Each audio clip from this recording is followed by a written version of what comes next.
Praise the Lord.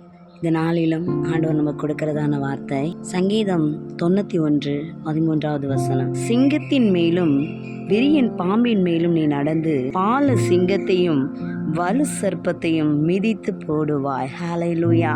இந்த வசனத்துல சிங்கம் என்று சொல்லுகிறது பிசாச குறிக்கிறது. இந்த சொல்லப்பட்ட ஒவ்வொரு உயிரினமும் கொடிய விஷம் நிறைந்ததானதாய் இருக்கிறது. ஆனாலும் ஆண்டவர் இன்றைக்கு இந்த வார்த்தையின் மூலம் நம்மகிட்ட சொல்ற காரியம் என்னன்னா, இப்படிப்பட்டதான பிசாசினுடைய கிரியைகள், வலுசர்ப்பத்தின் ஆவிகள், அந்தகார வல்லமைகள், இருளின் கிரியைகள், பிசாசான உங்களோட வாழ்க்கையில இந்த நாளில் கொண்டு வந்திருந்தாலும் ஆண்டவர் இந்த நாளில் உங்களை வல்லமை உள்ளவர்களாய் மாற்றுகிறார். தேவன் தம்முடைய ஆவியினால் உங்களை நிறைத்து இப்படிப்பட்ட பொல்லாத வல்லமைகளை அழிக்கும்படியாக உங்களை ஆண்டவர் இந்த நாளில் பலப்படுத்துகிறார். தைரியமா இருங்க. இந்த வார்த்தையை கேட்கிறவங்க ஒவ்வொருவரையும் ஆண்டவர் ஆசீர்வதிப்பார். God bless you all.